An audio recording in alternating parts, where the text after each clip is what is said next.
A policeman attacked a pregnant woman in a wheelchair, not realizing who her husband was. What happened next? Shocked. Everyone, do you want to know how it all ended? Subscribe to the channel and write in the comments where you're watching this from. The sun hung high in the sky, casting a warm golden glow. Over the bulging amusement park, the air was filled with the sounds of children's laughter, the joyful screams of people on roller coasters, and the rhythmic hum of carnival music. It was a perfect summer day, where everything seemed to radiate happiness. Amidst this vibrant scene, Maria navigated her wheelchair along the wide paths of the park, her hands gripping the wheels as she made her way toward the entrance. Maria, a black woman in her late 30s, was in the final stages of a difficult pregnancy. Complications had made it necessary for her to use a wheelchair for the past several months, and she had learned to manage. The challenges of mobility with Grace today were supposed to be a special day. Her husband Derek, an FBI agent, had promised to meet her and their young son Jordan at the park later after finishing some urgent work. Until then, Maria had decided to get a head start, wanting to ensure that Jordan could enjoy the rides and games without waiting as they approached the area designated for visitors with disabilities. Maria felt a surge of determination. She was determined to give Jordan a fun day, even if it meant dealing with the exhaustion that came with the strain of pregnancy. Her son walked alongside her, occasionally running ahead and then circling back with his excitement. Evident in his bright eyes, Maria couldn't help but smile at him. His enthusiasm is infectious, Mom. Can we go to the big Ferris wheel first? Jordan asked, tugging at the sleeve of her dress. Of course, sweetheart, but we have to get a special pass. First, Maria replied, steering the wheelchair toward a side path that led to the accessible entrance. The path was quieter away from the main crowd, and the trees lining it provided some much-needed shade as they reached the entrance to the designated area for people with disabilities. Maria noticed a security guard standing by the gate. His arms were crossed over his chest. His gaze locked onto her with an expression that made her uneasy. He was a middle-aged man with a broad build, and there was something about the way he looked at her, suspicious, almost disdainful, that set off alarm bells in her mind. Maria pushed forward, keeping her voice polite as she spoke. Hello? We're here to get access to the ride area. I have my documents, if you need them. The guard didn't move to greet them. Instead, he glanced down at Maria, then at Jordan, before shaking his head slightly. You sure you're in the right place? He said, his tone gruff and unfriendly. This area is for people who actually need it. Maria's smile faded as the implication of his words sank in. She took a slow breath, reminding herself to stay calm. I do need it, she said, holding up a folder that contained her medical documents. I'm pregnant and using a wheelchair due to complications. The guard barely glanced at the folder. You don't look like you need it that bad, he said, his eyes narrowing. We've had a lot of people trying to take advantage of the system. Lately, you'd be surprised what some folks will do for special treatment. The dismissal in his voice stung Jordan. Sensing his mother's discomfort, he moved closer to her, his small hand gripping the handle of the wheelchair. Maria tightened her grip on the folder, feeling a mixture of frustration and anxiety rise. In her chest, she glanced down at Jordan, then back at the guard, keeping her voice steady. I understand your concerns, but I'm not trying to take advantage of anything, she said, her voice firm but controlled. I have a right to use this entrance, and I can show you my medical documents if you need to verify. The guard's expression didn't soften. If anything, his gaze grew colder. He took a step forward, looking down at her with a sneer. You know, some people think they can get whatever they want just because they say they have a problem, he said. But we have to make sure the ones who really need it get it. Maria's patience was wearing thin, but she didn't want to cause a scene, especially not in front of her son. She opened the folder to show him the medical documents. Here are my papers, she said, extending them toward the guard. You can see for yourself. He barely glanced at the documents before shaking his head. That's not good enough. He said anyone can get a doctor to sign off on something. I need to see more than just some papers. Maria's heart sank. It wasn't just the guard's refusal that stung, but the way he spoke to her, as if she were trying to deceive him, as if she didn't belong. The tension was palpable now, and a few other visitors began to notice the interaction. She glanced around, seeing the curious looks of passers-by who were now turning their attention toward the unfolding situation. Her chest tightened with a mix of anger and humiliation. "Please," she said, struggling to keep her composure. "I'm not trying to cause any problems. I'm just here to enjoy the day with my son." But the guard was already shaking his head again. "I think I'm going to have to call this in," he said, pulling a radio from his belt. "We've had too many people trying to cheat the system lately. Better to be safe." Maria's pulse quickened as she heard the words. Her mind raced, trying to think of how to defuse the situation before it escalated further. She glanced down at Jordan, who was now gripping the wheelchair even tighter, his young face filled with worry. "Is everything okay, Mommy?" he whispered. Maria gave him a reassuring look, even though her own anxiety was mounting.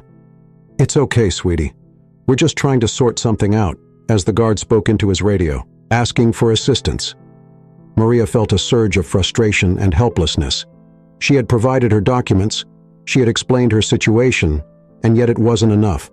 It was as if he had already decided that she was trying to deceive him simply because she was a black woman in a wheelchair. She could feel the weight of the stares from the onlookers, could hear the low murmurs of those who were watching the scene. A voice crackled over the guard's radio, confirming that a police officer would be arriving shortly. Maria's heart sank. Further, she had hoped to avoid involving the authorities, knowing how unpredictable things could get. Her mind flashed back to stories.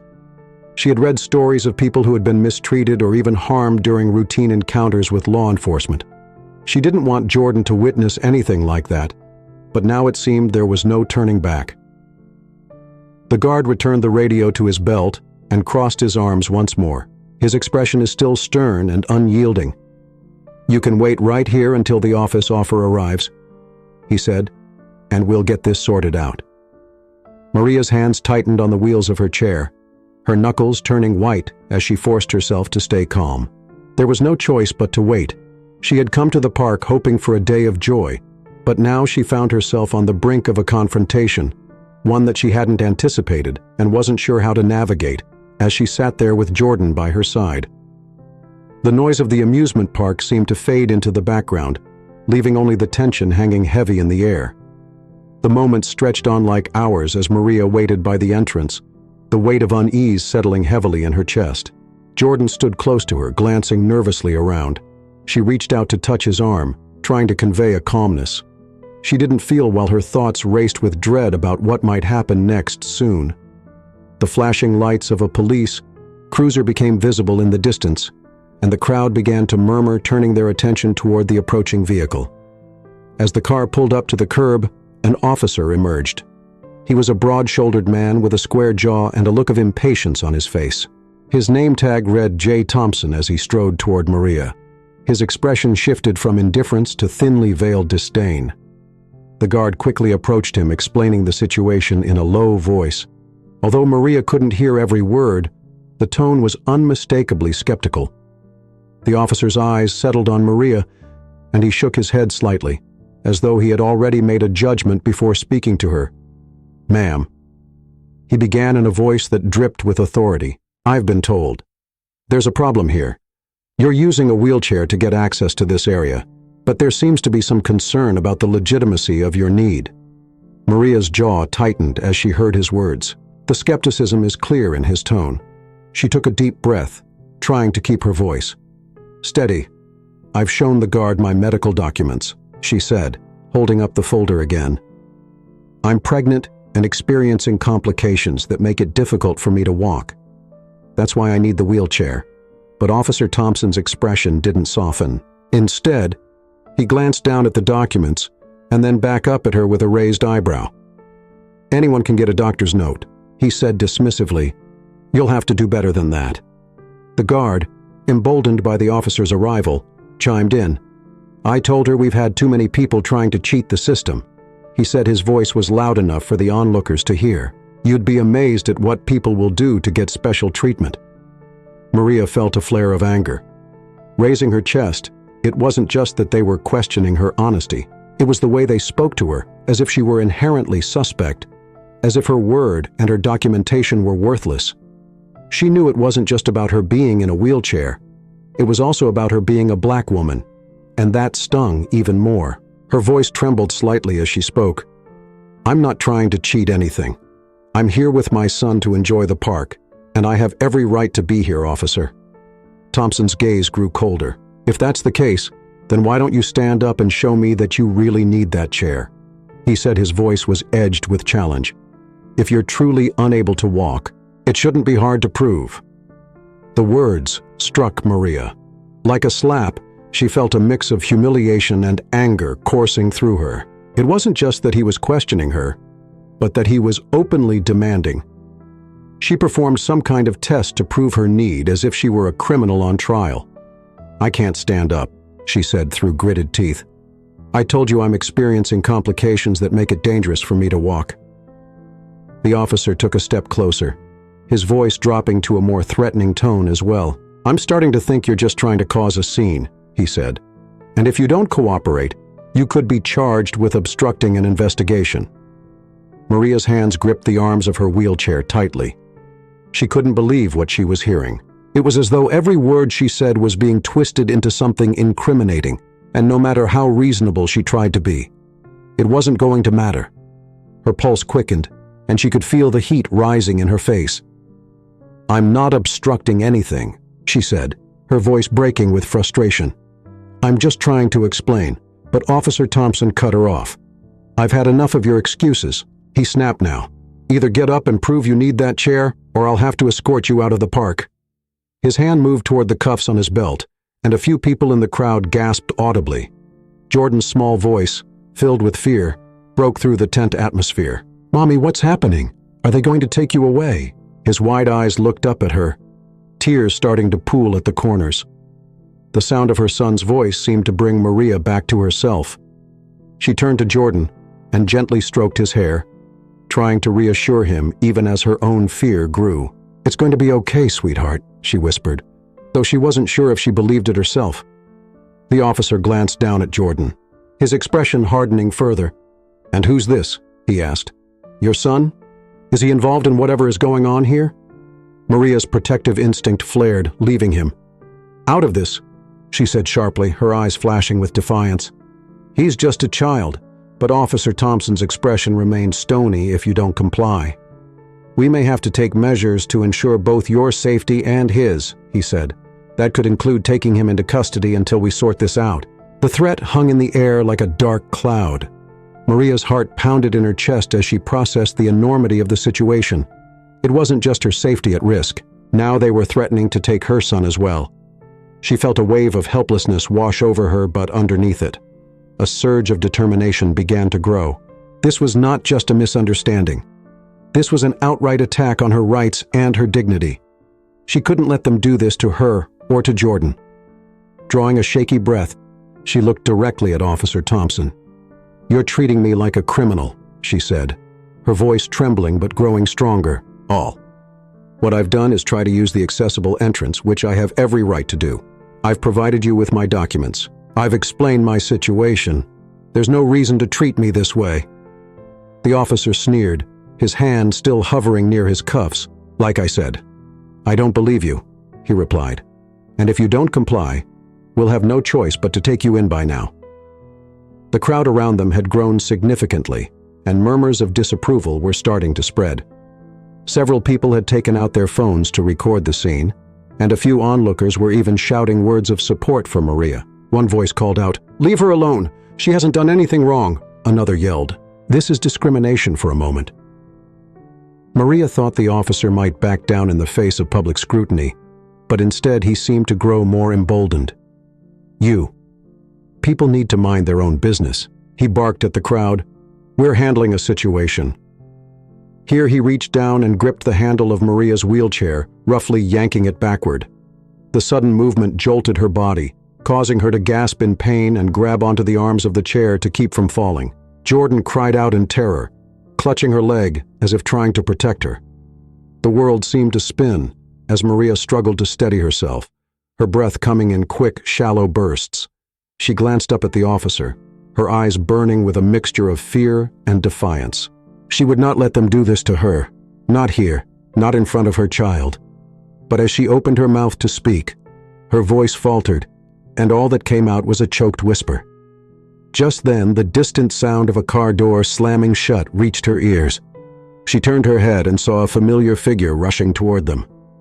Derek was moving with a sense of urgency on his face. A mask of controlled anger, Maria's heart surged with a mix of relief and apprehension as Derek approached. The situation seemed to teeter on the edge of something much more dangerous, and she could only hope that his arrival would be enough to change the course of events. Derek's steps were swift and purposeful as he approached the scene. He had seen the gathering crowd and heard the commotion from across the park. Parr and the sight of Maria's wheelchair surrounded by police officers had sent a wave of panic crashing through him now as he drew closer. His heart pounded with a mixture of anger and fear at the look on Maria's face. One of helplessness and defiance only fueled the fire within him. "Hey," Derek shouted, his voice cutting through the murmur of the crowd. "What do you think you're doing? That's my wife, officer." Thompson still gripping the handle of Maria's. The wheelchair turned his head toward the sound of the voice. His expression hardened further, as though he had been expecting a confrontation. He let go of the wheelchair, straightening up as he faced Derek, who was now just a few feet away. "Sir, I need you to stay back." Thompson said, his tone was laced with authority and condescension. "We're dealing with a situation." Here Derek didn't slow his approach. His eyes flicked between the officer and Maria, who was clutching the armrests of her wheelchair, her knuckles white with the force of her grip. Jordan stood beside her, his face streaked with tears, clinging to his mother's leg. The sight of his son's distress made Dirk's anger flare even hotter. "What situation?" Derek demanded, his voice low and tense. "You're harassing my wife and scaring my son. She hasn't done anything wrong." Thompson's jaw tightened. "Your wife was unable to provide sufficient proof for using the accessible entrance." He said, his gaze flicked back to Maria, as if she were an unruly child, "and she refused to comply with my instructions." Dirk's temper boiled over. "She showed you her medical documents, didn't she?" he shot back. "She has every right to be here just like anyone else." The officer's eyes narrowed. "Sir, you need to calm down," he said. "Your hand is moving closer to the radio on your shoulder. You're interfering with an active investigation." Derek scoffed. "This isn't an investigation. This is you abusing your authority." The crowd, which had been growing larger by the minute, began to murmur more loudly. The tension was palpable, a mixture of curiosity, concern, and anger swirling in the air. Several people continued recording the encounter, their phones held high as they captured every word and every movement. Thompson's partner. A younger officer with a stern expression stepped forward. "Sir, if you don't step back immediately, we'll be forced to detain you for obstruction." He warned, "This is your final warning." Derek took a step closer to Maria, positioning himself between her and the officers. "You're not detaining anyone," he said, his voice low and cold. "You're the ones who need to back off." But Officer Thompson's patience had run thin. He nodded to his partner, who reached for the cuffs on his belt. "If that's how you want to play it," Thompson said. "Then you're both coming with us." Maria's breath caught in her throat, panic flashing in her eyes. "No!" she cried out. "You can't do this. He's just trying to protect us." The officers ignored her. Thompson moved toward Derek with a determined stride, his partner trailing close behind.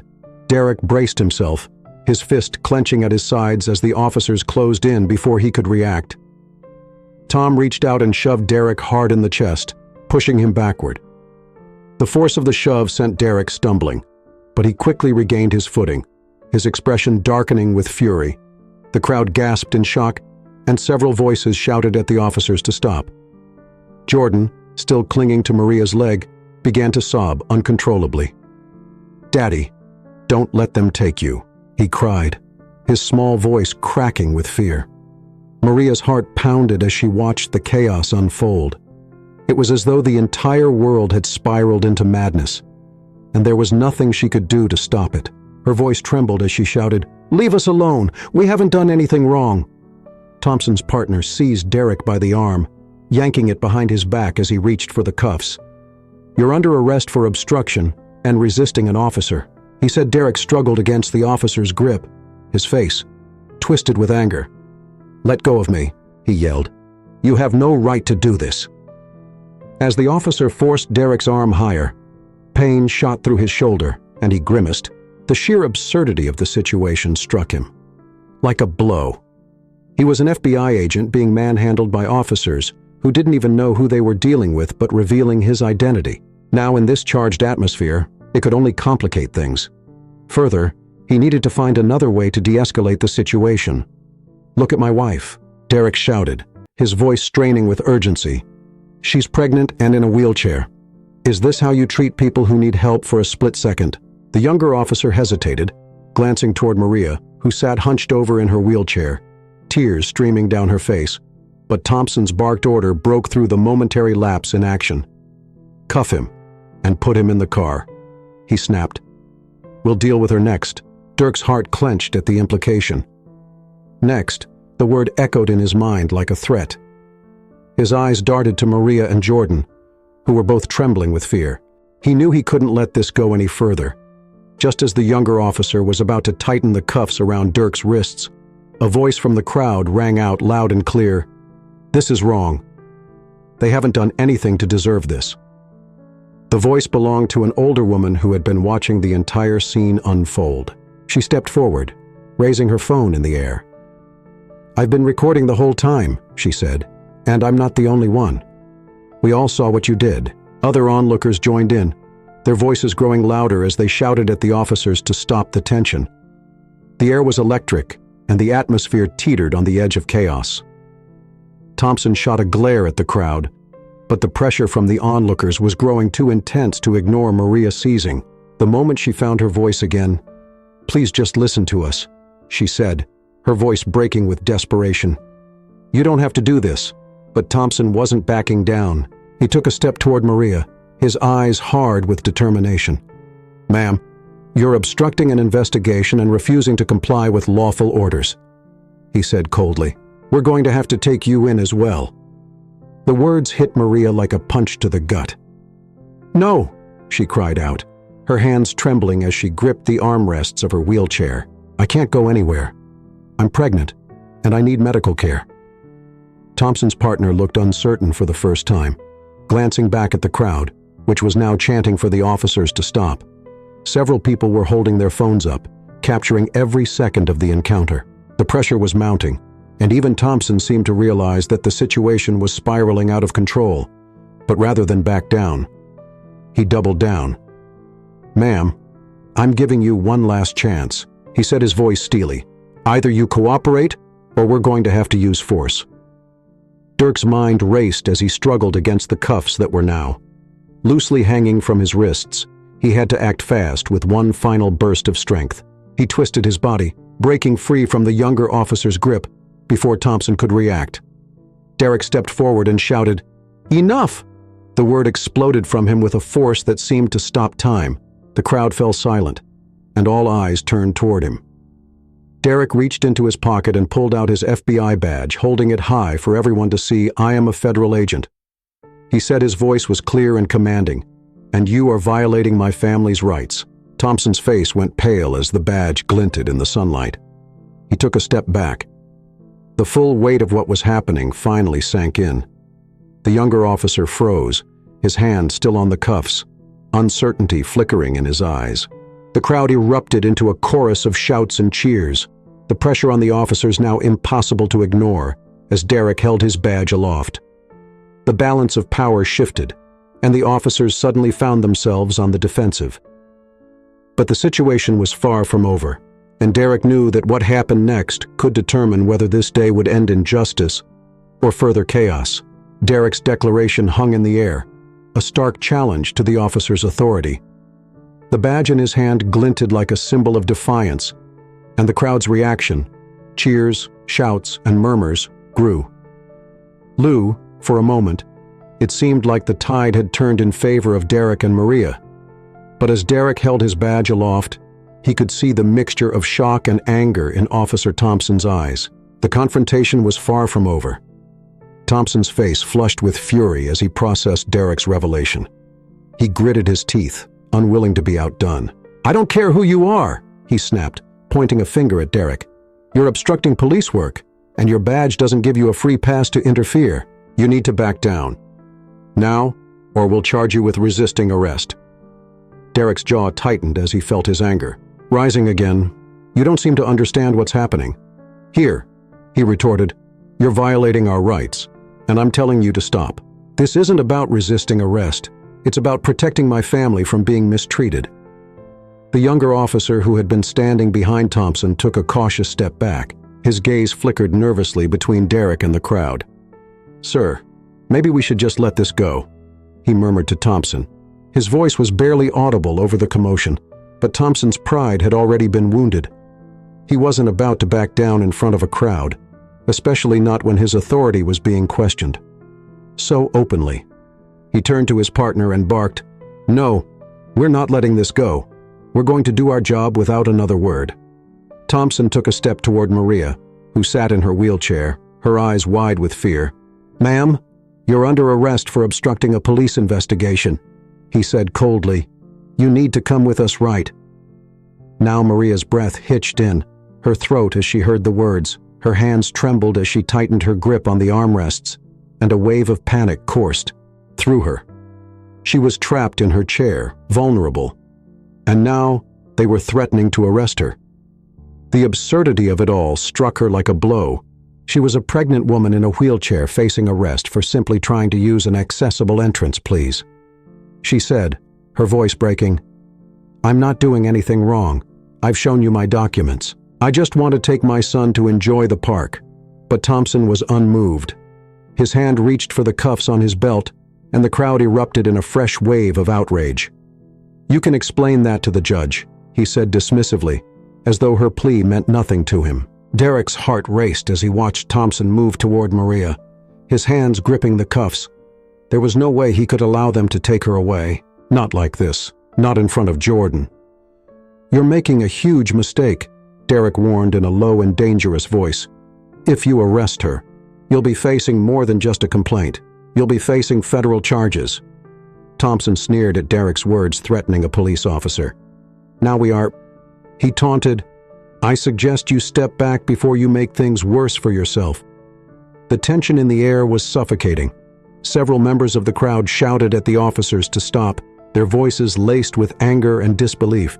A few even stepped closer, inching toward Maria as if ready to intervene if the officers continued to push. Jordan, who had been silent for a few minutes now, spoke up, his voice small and trembling. "Mommy, don't let them take you," he whimpered, clinging to her leg with all his strength. His tear-streaked face twisted with fear, and the sight of her son's terror tore at Maria's heart. A lump formed in Maria's throat as she reached down to touch Jordan's head. Her hand is shaking. "It's okay, baby," she whispered, though her own voice was filled with dread. "I'm not going anywhere." Thompson, however, wasn't interested in hearing any more explanations. He moved behind Maria, reaching down to grab the handles of her wheelchair. "You're coming with us," he said in a tone leaving no room for argument as he began to pull the chair backward. Maria cried out in pain, clutching her belly as a sharp spasm shot through her. Her body jerked involuntarily, and she let out a gasp that seemed to silence the crowd for a moment. The suddenness of her reaction made Thompson freeze, but his expression remained harsh. "Let's not make this more difficult than it needs to be," he growled, though there was a flicker of doubt in his eyes. Dirk's mind raced as he saw the pained expression on Maria's face. He knew he had to act quickly. He took a step forward, raising his voice above the noise of the crowd. "She's in pain," he shouted. "She needs medical attention, not handcuffs." The crowd erupted again in their outrage. "Mountain, you're going to hurt her," the person shouted. "She's pregnant. What's wrong with it?" You yelled another, but Thompson's grip on the wheelchair tightened. He glanced around at the growing number of onlookers. The cameras trained on him, and the faces twisted in disgust at his actions. His jaw clenched as he realized that he was rapidly losing control of the situation. The younger officer, now visibly shaken by the unfolding events, placed a hand on Thompson's shoulder. "We need to stop," he urged, his voice shaking. "This is getting out of hand for a moment." Thompson's resolve seemed to waver, but his stubborn pride won out. "No," he said through gritted teeth. "We're doing this by the book." He looked down at Marie, who was still clutching her stomach. "Ma'am, if you don't cooperate, we'll have to use more force." Maria's breath came in short gasps as she struggled to stay composed. The pain in her abdomen was still sharp, and the thought of being taken away in her condition filled her with terror. She glanced up at Derek, her eyes pleading for help. Derek's mind raced. He could see that words alone weren't going to de-escalate the situation. Now the officers were too determined to assert their authority, and the crowd was too outraged to remain passive for much longer. He knew he had to do something drastic to shift the momentum to take control of the situation before it escalated into violence with a sudden burst of resolve. Derek raised his badge again and took a step toward the officers. "I'm ordering you to stand down," he commanded, his voice ringing with authority. "This woman is my wife, and she is in medical distress. You are violating federal law by continuing to detain her under these circumstances." The declaration drew a collective gasp from the crowd, and for a split second, Thompson hesitated at the weight of Derek's words. The power of the badge and the eyes of the growing number of witnesses seemed to press down on him all at once, but rather than relent, he sneered at Derek defiance, glint in his eyes. "You think you're above the law because you're with the FBI," he spat out. "Here we make the rules." Derek's blood boiled at the arrogance and cruelty in Thompson's tone. "And I'll make sure you answer for breaking them." He shot back, his voice edged with fury in a flash. Thompson yanked on the wheelchair again, his face twisted in frustration. The chair jolted backward, causing Maria to cry out once more, her hands gripping the armrests as she tried to keep from falling. The sheer brutality of the action ignited something in the crowd, a tipping point where the anger transformed into a desire to act. Several people stepped forward, closing the distance between themselves and the officer. "You're going to hurt her." "Stop!" one woman shouted, her voice trembling with outrage. "We're not going to let you do this." Suddenly, a man in his 40s moved closer to Derek. "Let us help," he said urgently. "You're right. We can't let them get away with this." The man's words were followed by others in the crowd who echoed sentiments of support and anger toward the officers. Thompson, realizing that he was losing control, took a step back and reached for his radio. "We need more units here," he barked into the receiver. "The situation is escalating." The younger officer turned to Thompson. His expression was one of doubt and fear. "Maybe we should back off," he said, his voice barely above a whisper. "It's not worth it." Thompson's face darkened, but before he could respond, Derek took advantage of the momentary distraction. He stepped toward Maria, grabbing the wheelchair handle himself. "Get your hands off her," he said, his voice cold and unyielding. The two men locked eyes, and for an instant, it seemed like the situation would erupt into violence, but then the sound of sirens in the distance broke through the noise of the crowd, signaling the arrival of additional officers. Derek felt a surge of urgency. This was his last chance to shift the course of events. He bent down to Maria, his voice low but intense. "I'm not going to let them take you," he said. "We'll fight this together. Whatever it takes."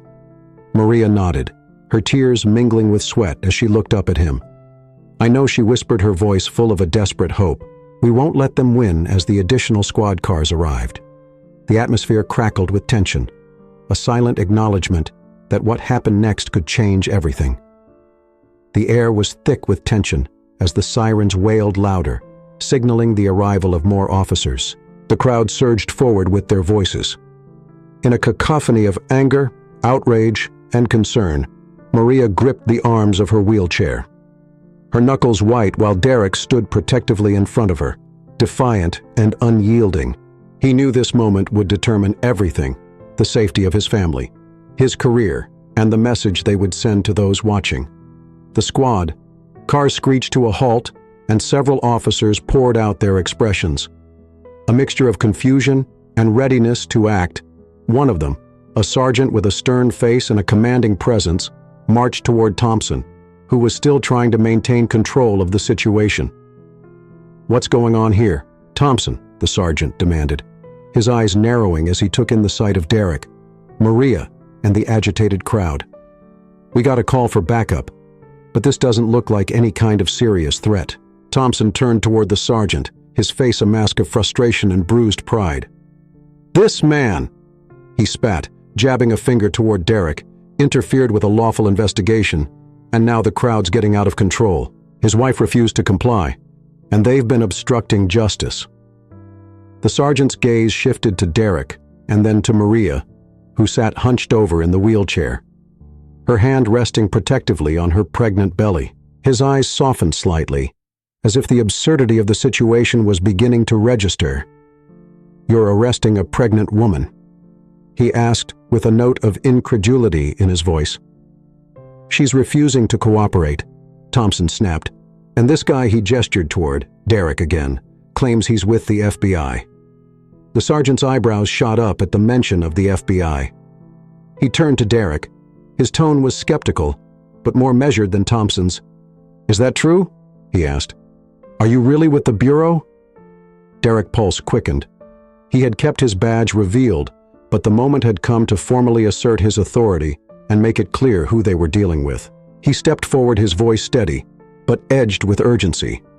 "Yes, I'm an FBI agent," he said, holding out his badge once more. "Derek Carter and I can tell you right now that what's happening here is a gross violation of my wife's civil rights." The sergeant studied the badge and then Derek's face as if weighing the truth of his claim. Meanwhile, Thompson's expression darkened further, his pride stung by the realization that he might have overstepped his bounds, but rather than back down. Thompson sneered and muttered, "Just because you flash a badge doesn't mean you get to break the law." Derek felt a surge of anger rise in his chest, but he kept his tone controlled, even as his words came out with a bite. "I'm not the one breaking the law. Here you are.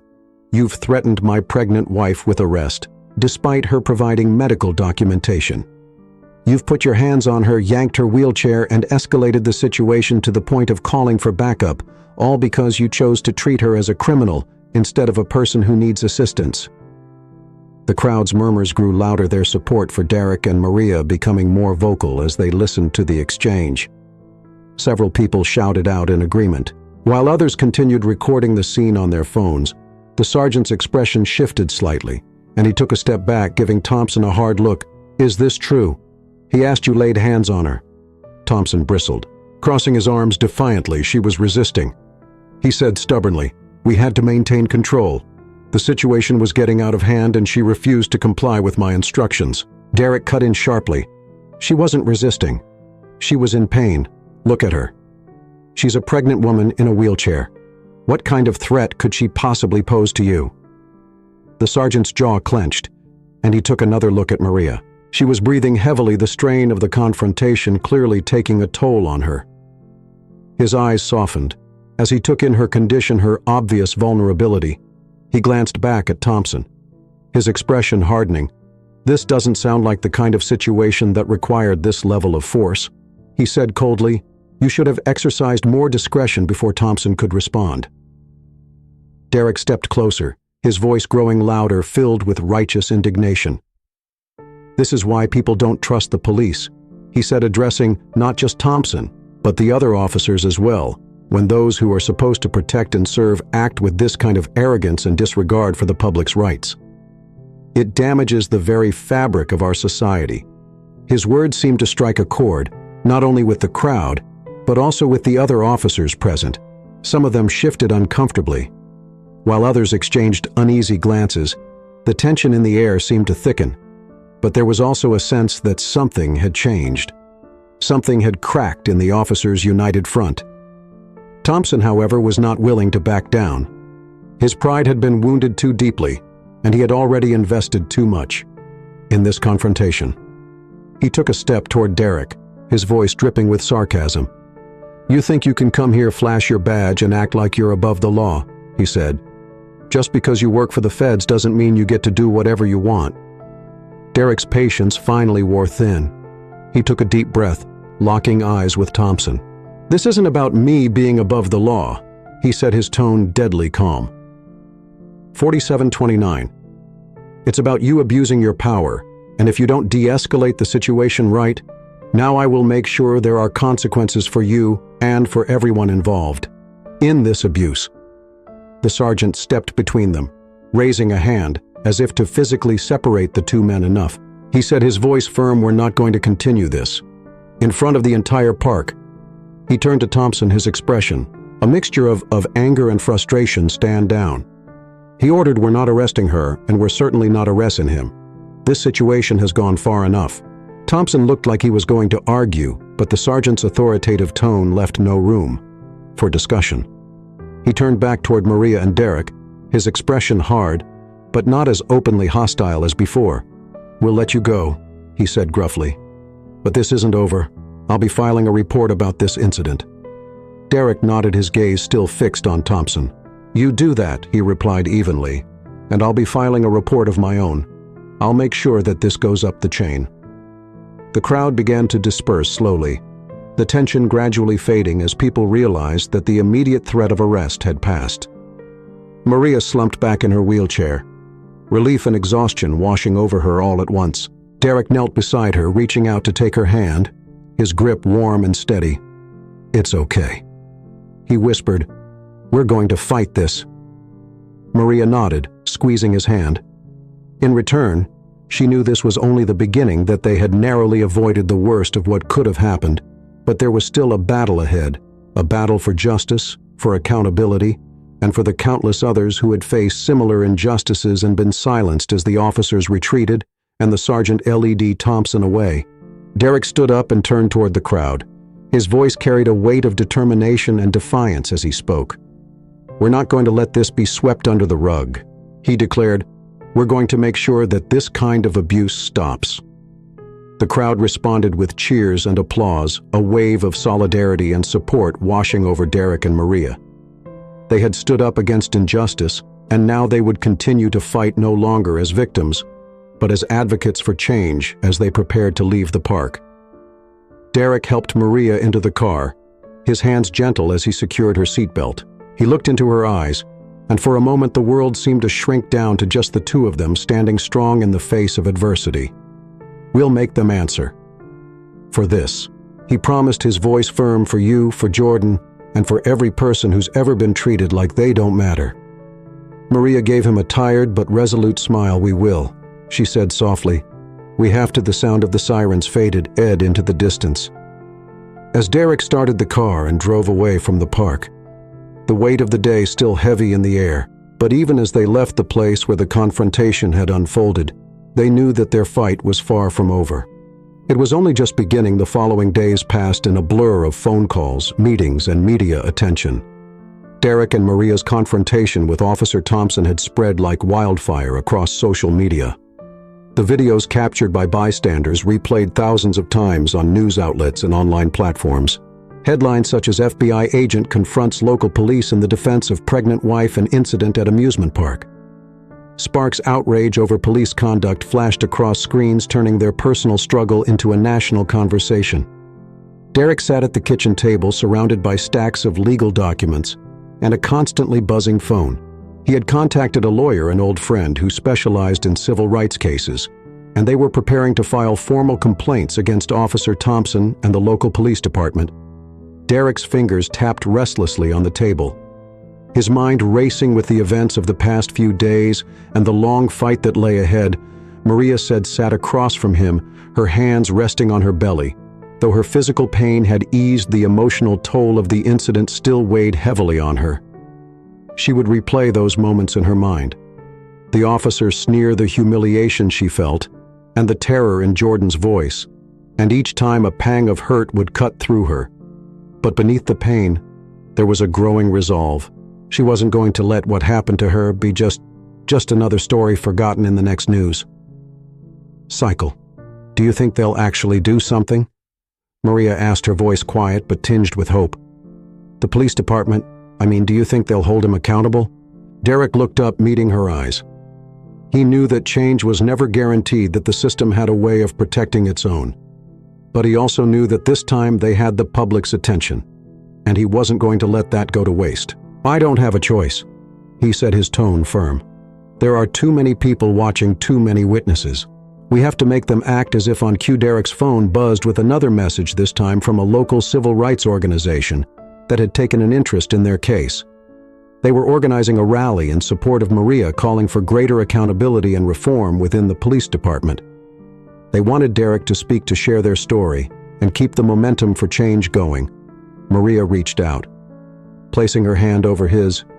"We should do it," she said, her voice steady, despite the fear she still carried. "If it helps prevent this from happening to someone else, then it's worth it."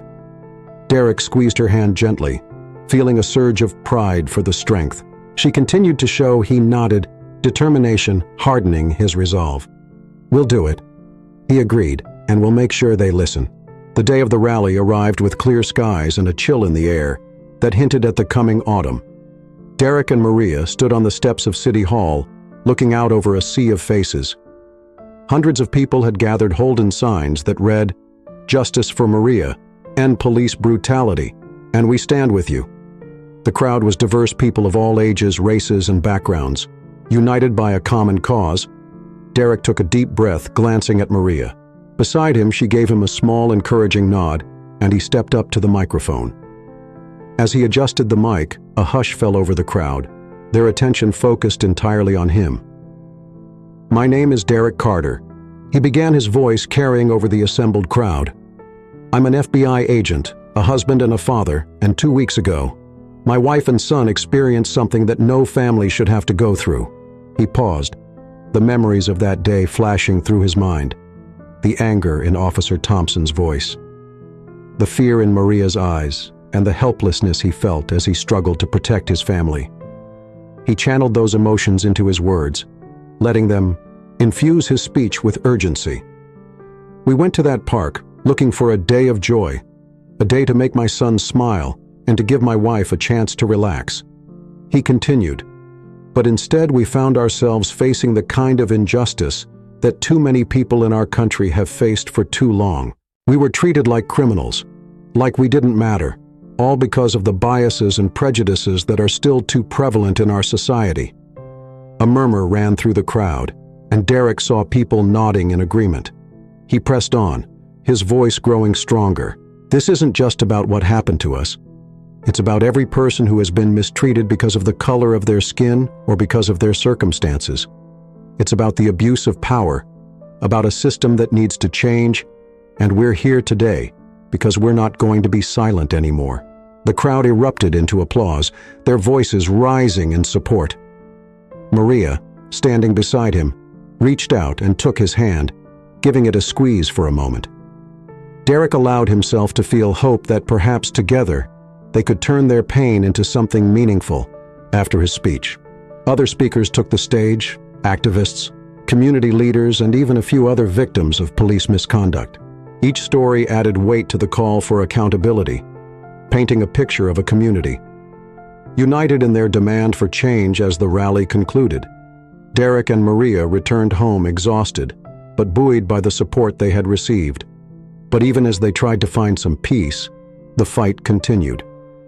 Derek's phone rang constantly with calls from reporters, lawyers, and well-wishers, each conversation a reminder of the stakes of their battle. The following week, the local police department announced that Officer Thompson had been placed on administrative leave pending an internal investigation. It was a small victory, but for Derek and Maria, it was only the beginning. They pushed forward with their lawsuit, determined to hold Thompson and the department accountable not just for what had happened to them, but for every person who had faced similar abuses. The media attention continued to grow, with national news outlets picking up the story and shining a light on the systemic issues at play. Derek found himself speaking at more events, sharing their story, and calling for BR reforms. He knew that he was putting himself and his family in the public eye, making them targets for those who resisted change. But he also knew that this was the only way to keep the pressure on. One evening, as the sun dipped below the horizon, Derek sat in the living room with Maria and Jordan. The TV flickered in the corner, showing a news segment about the ongoing investigation. Jordan was curled up on the couch, his head resting on Maria's lap as she stroked his hair. "Gently. Lie, Daddy. Are they going to make that mean man go away?" Jordan asked, his voice filled with the innocence of childhood. It was a question that cut straight to the heart of what they were fighting for. Derek glanced at Maria, who gave him a small nod, and he leaned forward, resting his elbows on his knees. "I don't know, buddy," he said honestly, "but we're going to do everything. We can make sure that what happened to us doesn't happen to anyone else.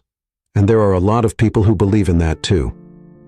Jordan seemed to think about this for a moment, and then nodded slowly. "I want to help too when I grow up." He said so. No one has to be scared. Maria's eyes filled with tears as she listened to her son's words, and she reached out to hug him tightly. "You're already helping, sweetie," she whispered. "Your help is open."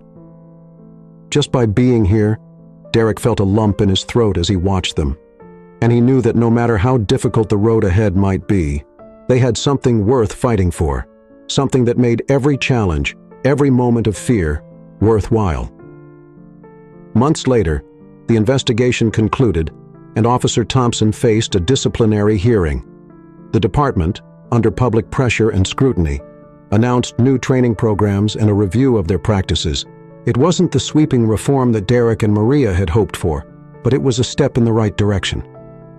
A sign that their efforts had made a difference in the end, Thompson was stripped of his badge, facing charges for his actions at the park. The trial was a public spectacle with testimonies from witnesses, video evidence, and the voices of those who had been inspired by Derek and Maria's stand. As the verdict was read guilty of abuse of power and misconduct, Derek squeezed Maria's hand, feeling a weight lift from his chest. It wasn't a complete victory, but it was a validation that their fight had been worth it outside the courthouse. The crowd gathered again, this time in celebration. Derek and Maria stood together, their hands intertwined, looking out over the faces of those who had supported them. They knew that there was still so much work to be done, but they also knew that they had the strength to keep pushing forward together as they left the courthouse that day with the sun shining down and the chance of justice for Mariah ringing in their ears. Derek and Maria walked away with a renewed sense of purpose. They had faced the darkness and refused to be broken, and now they were ready to build a future where no one would have to face the same fear and pain they had endured. The fight for justice had only just begun, but they were prepared for whatever came next. Side by side and never alone. Thank you for watching.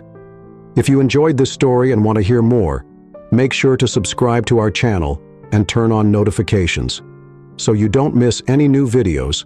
Check out our other stories for more powerful and inspiring moments. Your support means a lot. Let us know your thoughts in the comments and stay tuned for more content.